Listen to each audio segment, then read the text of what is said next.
So మీరు begging వెళ్ళినప్పుడు ఎంత సంపాదిస్తుండే మీరు రోజుకి? అడుగుతున్నా చెప్పండి.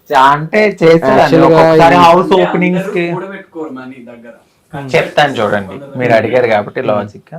నేను డైలీ ఒకప్పుడు వెళ్ళినప్పుడు నేను ఎర్లీ మార్నింగ్ లెగిసి 9-9:30కి నా లైఫ్ని స్టార్ట్ చేస్తే నేను నైట్ 6కి వచ్చిన తర్వాత మళ్ళీ నేను వైన్ షాపులు కూడా అడుక్కునేదాన్ని. అంటే 10 రూపాయలే కానీ 5 రూపాయలే కానీ ప్రతి రూపాయి పోగేసి ఒకరోజు 1000 వస్తుంది, ఒకరోజు 2000 వస్తుంది, ఒకరోజు 3000 వస్తుంది. దీనికి కౌంట్ అనేది ఉండదు.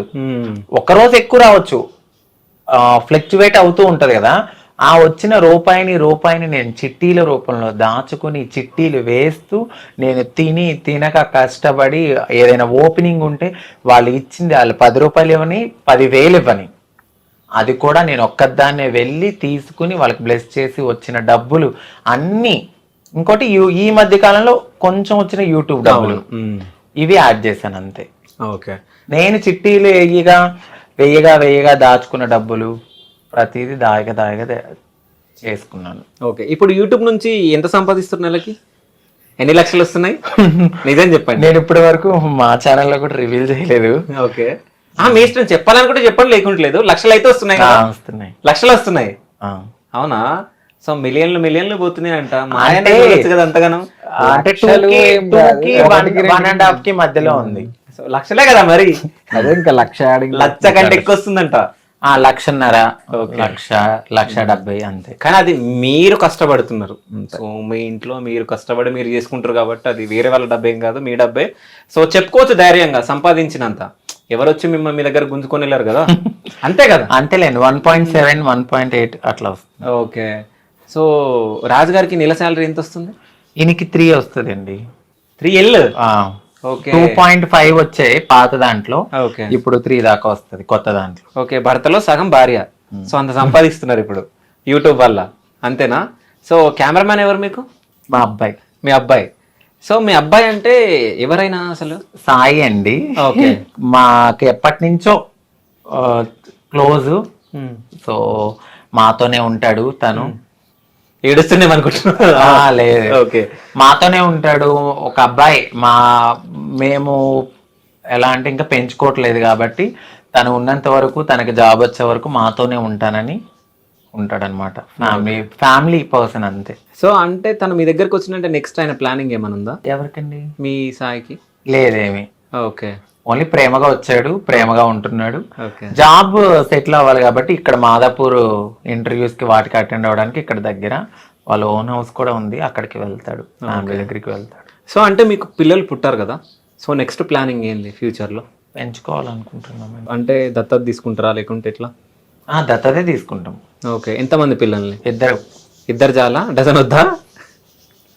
ఇద్దరే. సో అంటే ఇద్దరు పాపలు ఒక పాప ఒక బాబు. సో అంటే ఇప్పుడు ఇక్కడ ఒకటి మాట్లాడుకోవాలి, చాలా మంది అమ్మాయిలను ఇస్తారు కానీ అబ్బాయిలను ఇవ్వరు కదా. అప్పటికి టెక్నాలజీ కొంచెం పెరిగితే బాగుండు, ఏదైనా నా వల్ల కానీ. మనము మంచిగా అంటే అందరు ఇస్తారని ఇవ్వరని అన్నాను. కొంచెం అంటే లేదు అదేదో టెక్నాలజీ వచ్చిందంట కదా. ఓకే, ఆ టెక్నాలజీ యూజ్ చేసుకుంటారా మీరు? సరోగసి అది ఇంకోటి సరోగసి. ఓకే, అది ఇప్పుడైతే అవ్వలేండి. ఓకే, పాపనైతే ఫస్ట్ తీసుకోవాలనుకున్నాము, దాని తర్వాత ఇంకా లైఫ్ లో సెటిల్ అయితే ఒక బాబు అనుకున్నాము. అట్ ద సేమ్ టైం మా అక్క వాళ్ళ పిల్లల్ని కూడా చూసుకోవాలి, చదివిస్తున్నాను. అక్క వాళ్ళ పిల్లకి కానీ ప్రతి ఇంట్లో వాళ్ళకి నేను సపోర్ట్ చేయాలి. అట్ ద సేమ్ టైం మా పర్సనల్ లైఫ్ కూడా లీడ్ చేసుకోవాలి. ఓకే, నాకు 6 పిల్లలు అనుకుంటా నేను, అంతే. ఎవరెవరు 6? అక్క వాళ్ళ పిల్లలు సాయి, మాకు వచ్చే ఆరాధ్య, అందరితో కలిపితే 6 అవుతారు. అంటే మరి మీ రాజుగారు? మా ఆయన నాలో సగం, నేను ఆయనలో సగం. ఓహో, అంతేనా? సో అంటే ఫ్యూచర్ లో పిల్లల్ని తీసుకొని పెంచుకుంటారు. పెంచుకున్న తర్వాత ఒకవేళ పెద్దగా అయిన తర్వాత మీరు మా పేరెంట్స్ కాదని చెప్పేసి వెళ్ళిపోయే ఛాన్స్ కూడా ఉంటది కదా. చాలా చూస్తున్నాం మనం టీవీలలో. అలా ఒక ట్రాన్స్ నేనే కాదు, నాకన్నా ముందు చాలా చాలా పెద్దవాళ్ళు కూడా పిల్లల్ని పెంచుకుని పెళ్లి చేసిన వాళ్ళు చాలా మంది ఉన్నారు. ఇప్పుడు మీడియాలో అందరూ క్లిక్ కారు, కొంతమంది క్లిక్ అవుతారు కదా. సో అలా చాలా మంది పెద్ద పెద్ద ట్రాన్స్ కమ్యూనిటీకి చెందిన వాళ్ళు పెళ్లి చేశారు కూడా పిల్లల్ని పెంచుకుని. వాళ్ళు వదలకుండా అలాగే ఎలా ఉన్నారు. ఒక అవగాహనతో ముందుకు వెళ్తున్నాం మేము. ఒక విత్తనాన్ని పెంచి పోషించి దాని కాయలు వచ్చే వరకు ఉన్న వాళ్ళు అల్లారు ముద్దుగా మేము చూసుకుంటాం ఖచ్చితంగా. మనం పెంచే వాతావరణం కూడా చాలా చాలా చాలా బాగా పెంచుతాం వాళ్ళని. సో డెఫినెట్లీ వాళ్ళు మమ్మల్ని వదిలి వెళ్ళరు. ఒక ట్రాన్స్ ఇది మా అమ్మ కాదు అని చెప్పిన వాళ్ళు ఎవరు బయటకు రాలేదు ఇప్పటి వరకు. నార్మల్ గా ఒక అమ్మ నాన్ని పెంచి పెద్ద చేసి వదిలేసి ఓల్డేజ్ హోమ్స్ ఉన్నాయి, కానీ ఒక ట్రాన్స్జెండర్ కు ఓల్డేజ్ హోమ్ ఎక్కడుంది? మాకు మేమే స్ట్రాంగ్ అంతే. ఒకవేళ అలా వదిలి వెళ్ళినా కూడా వాళ్ళు ఎక్కడున్నా బాగుండాలని మనస్ఫూర్తి కోరుకునే తల్లి మనసు మాది కూడా. సో అంటే ట్రాన్స్జెండర్స్ కి ఏమన్నా అన్యాయం జరుగుతుందా? షూర్ గా జరుగుతుందండి. ఇక్కడ ఎప్పుడు ప్రతి దాంట్లోనూ మాకు అన్యాయమే. ఇప్పుడు రిజర్వేషన్ అని అన్నారు, ఆన్సర్ జడ్జిమెంట్ వచ్చిన తర్వాత సుప్రీంకోర్టు తీర్పులు ఇచ్చిన తర్వాత మాకు రిజర్వేషన్ అన్నారు. అవి అసలు ఇప్పటి వరకు రాలేదు. మీకు ఓటర్ ఐడి ఉందా? మీకు ఉంది. మీకుందా? సో ఇక్కడే హైదరాబాద్ లేకుంటే ఊర్లోనా? ఊర్లో ఉంది నాకు. ఓకే, నాకు అక్కడే ఉంది. సో ఇప్పుడు నెక్స్ట్ ఏపీ ఎలక్షన్ రాబోతున్నాయి, వెళ్తారా? ఓటేస్తారా మరి మీరు? బాధ్యత. ఓకే, ఓట్ అనేది మనకి 5 ఏళ్లకు ఒకసారి వస్తుంది మనకి అది. సో అలాంటి దాన్ని మనం యూజ్ చేసుకోవాలి. మనం ఎంచుకునే నాయకుడే కదా మనకి. 5 వేలకు ఒకసారి. 5 ఏళ్ళు 5 ఏళ్ళు అంటే 5 years కి ఒకసారి. అంటే మేము ఆంధ్రాలో 5 ఏళ్ళు అంటాం. ఓకే, 5 ఏళ్ళు అంటే మీకు తెలంగాణలో 7 అనుకుంటున్నారేమో. మాకు 7 అంటే సంవత్సరాలు. ఓకే, 2 ఏళ్ళు 3 ఏళ్ళు 4 ఏళ్ళు అలాగ అంటాం. సో ఎవరికి వేయబోతున్నారు మీరు ఓటు? ఈసారి అయితే మాత్రం టీడీపీ జనసేన. ఓకే, టీడీపీ జనసేనకు వేయబోతున్నారు. సో వస్తుందని అనుకుంటున్నారా? ఖచ్చితంగా. మీ అక్కలను కాపాడుకోవాలంటే మీరు ఏం చేయాలనుకుంటున్నారు? మేమైతే పవన్ కళ్యాణ్ గారు కానీ, అప్పుడు నారా చంద్రబాబు నాయుడు గారు కానీ, ఇప్పుడు యూత్ కి కనెక్ట్ అయింది జనసేనలో పవన్ కళ్యాణ్ గారు ఒక ట్రాన్స్జెండర్ ని చాలా బాగా రెస్పెక్ట్ ఇచ్చి ఏదైనా చెప్పినప్పుడు కూడా ఆయన చాలా బాగా అర్థం చేసుకుంటారు. ఇప్పుడు యూత్ కి బాగా కనెక్ట్ అయిపోయింది జనసేన. చాలా మంది కమ్యూనిటీ వాళ్ళు కూడా వెళ్ళి ఆయనతో మాట్లాడడం అయింది. త్వరగా ఆయన జనాల కోసం బయటకు వచ్చి మాట్లాడతారు. కాబట్టి మాకు రిజర్వేషన్స్ గురించి కానీ, జాబ్స్ రాబోయే దాని గురించి కానీ, పెన్షన్స్ గురించి కానీ, ఇంకా ఏదైనా ఇంప్లిమెంటేషన్స్ కానీ, ఇప్పుడు స్థలాలు కానీ, ఇల్లు కానీ, మా కోసం ఏదైనా చేయాలి అని అంటే ఆ పార్టీ అనేది రావాలి. ఓకే, ఆయన ఆల్రెడీ కూడా చెప్పారు. ఓకే, జనసేనకి టీడీపీకి అనుకుంటున్నారు. మీ ఓటు? మా వారు పవన్ కళ్యాణ్ ఫ్యాన్ అండి. ఓకే, ఇంకెవరికి? ఓకే, జనసేనకి మీ ఓటు. అయితే ఇప్పుడు మీరు ఒక ట్రాన్స్జెండర్ ని పెళ్లి చేసుకున్నారు కాబట్టి ట్రాన్స్జెండర్స్ కష్టాలు మీకు ఏమన్నా తెలిసినాయా? లేకుంటే వాళ్ళు ఎట్లా అంటే after marriage after marriage before marriage రెండు చెప్పండి. అంటే బిఫోర్ మ్యారేజ్ మీకు అంత అవగాహన ఉండలేదు కదా. ఆఫ్టర్ మ్యారేజ్ మీరు అందరితో అంటే వీళ్ళ సర్కిల్ తో కొంతమంది మీ దగ్గరకు వచ్చి మాట్లాడడం అది చేస్తూ ఉంటారు. సో వాళ్ళని చూసినప్పుడు ఏమని ఫీలింగ్ ఉంటది? వాళ్ళ కష్టాలను ఏమైనా చూసారు? అంటే వాళ్ళు యాక్చువల్ గా లైఫ్ అనేది టోటల్ గా వాళ్ళులా మార్చుకోవడానికి కంప్లీట్ గా అన్ని వదిలేసి వచ్చేస్తారు వాళ్ళు. సో ఈజీ చెప్పాలంటే సాక్రిఫైస్ వాళ్ళు చేస్తారు బేసిక్ గా ఫస్ట్. సో ఇంటోళ్ళు కూడా సపోర్ట్ చేయరు అట. ఇప్పుడు ఏ ఇంటోళ్ళు సపోర్ట్ చేయరు. ఇట్లా మారిపోతానంటే నువ్వు పుట్టింది ఎలాగా, మళ్ళీ నువ్వు ఇదంతా సమాజంలో మన పరువు పోతుంది అని చెప్పేసి అంటారు. కాబట్టి సో వాళ్ళు సాక్రిఫైస్ చేస్తారు వారి జీవితాన్ని అక్కడ ఇంట్లోనే. సో ఇంటోళ్ళు ఆ టైంలో వాళ్ళకి సపోర్ట్ చేయరు. వీళ్ళు ఇంప్రూవ్ అయ్యి బాగా ఇచ్చేసిన తర్వాత మళ్ళీ లాక్కునే ఇంటోళ్ళు కూడా ఉంటారు. స్టార్టింగ్ నుంచి సపోర్ట్ చేసే ఇంటోళ్ళు కూడా ఉంటారు. సో ఏదైనా కానీ వాళ్ళు సాక్రిఫైస్ అయితే చేస్తారు, కష్టాలు చాలా పడతారు. నేను చూస్తూనే ఉంటాను. అయితే మీ పెళ్ళైన తర్వాత ఎప్పుడన్నా తిను మీ దగ్గర ఏడ్చిన రోజులు ఉన్నాయా?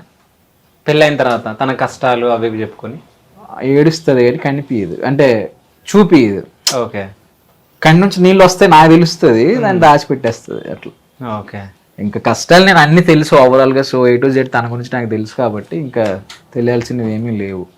మామూలుగా అదే కొంచెం ఇప్పుడు ప్రెషర్ ఎక్కువ అయింది, కొంచెం ఇల్లు కొంచెం హెవీ బడ్జెట్ అయిపోయింది కదా. సో బంగారం అది ఇది తను ఇష్టంగా కొనుక్కునే బంగారం పెట్టుకుంది కదా. సో అది ఇది గుర్తొచ్చి కొంచెం అప్పుడప్పుడు స్ట్రగుల్స్ అవి గుర్తొచ్చి ఏడుస్తుంటది. ఓకే, సో అంటే మీరు ట్రాన్స్జెండర్ గా చేంజ్ అయినప్పుడు ఎంత డబ్బు ఖర్చు అయింది మీకు?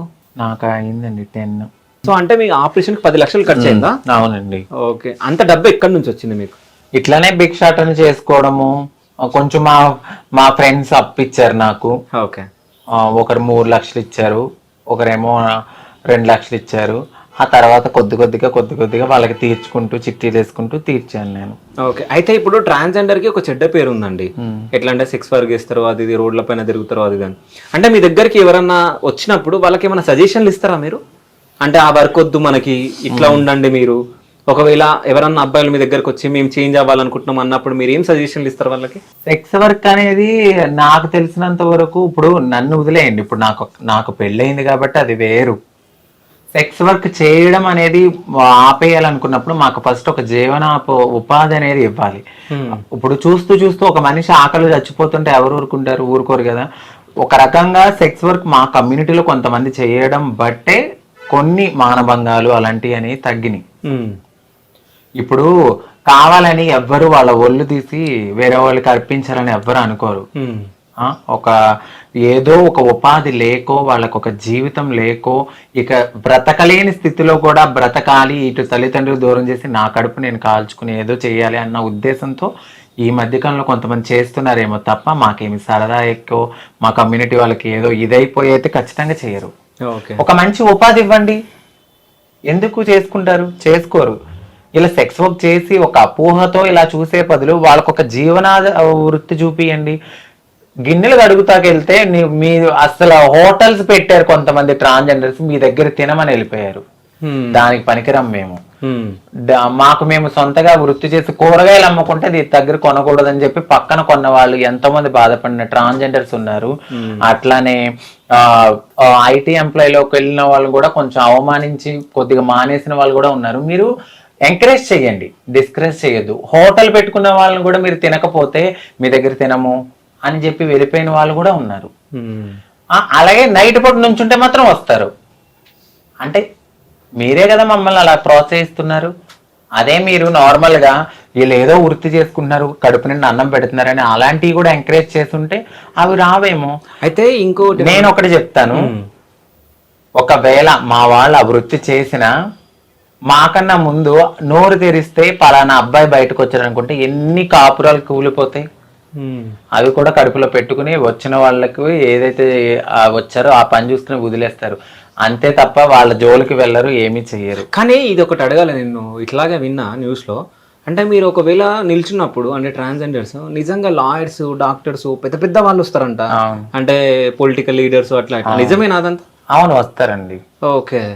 ఎందుకంటే నేను ఈ కమ్యూనిటీలో ఉన్నాను కాబట్టి నేను మాట్లాడుతున్నాను. ఇప్పుడు చెప్పినంత మాత్రాన నేను నెగిటివిటీ స్ప్రెడ్ అవుతుందని నేను అస్సలు అనుకోను. ఎందుకంటే నాకు తెలుసు కాబట్టి. ఇప్పుడు నేను పెళ్లి చేసుకున్నాను, ఒక పద్ధతిగా ఇక్కడ కూర్చున్నాను అయి ఉండొచ్చు, కానీ నేను నా కమ్యూనిటీ అనేసరికి నేను ముందుకు వెళ్తాను, మాట్లాడతా వాళ్ళ కోసం. అది మా ఆయనకి కూడా తెలుసు. సో నేను మాట్లాడతాను వాళ్ళ కోసం, ఖచ్చితంగా నేను పోరాడతాను. ఎందుకు రారు? ఎంతో మంది యాక్టర్స్ వాళ్ళకి ఏది నచ్చొచ్చారు, వాళ్ళకి ఏదో నచ్చొచ్చారు, కానీ వాళ్ళ గురించి మేము బయట చెప్తే ఎన్ని కాపురాలు కూరిపోతాయి.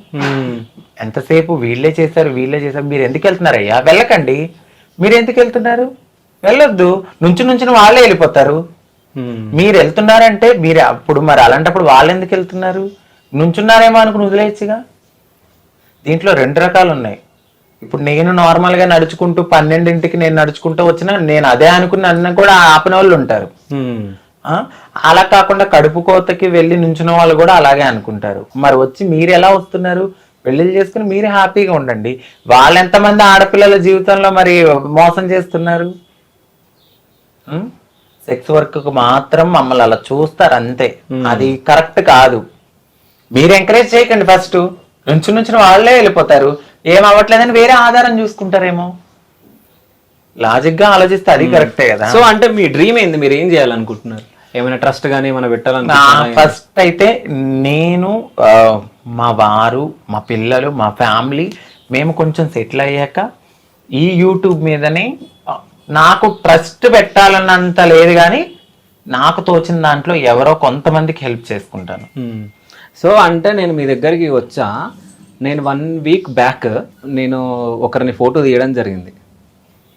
సో మీ రాజు గారు సో మాదాపూర్లో ఒక పబ్బులో ఒక అమ్మాయితో నాకు కనిపించారు.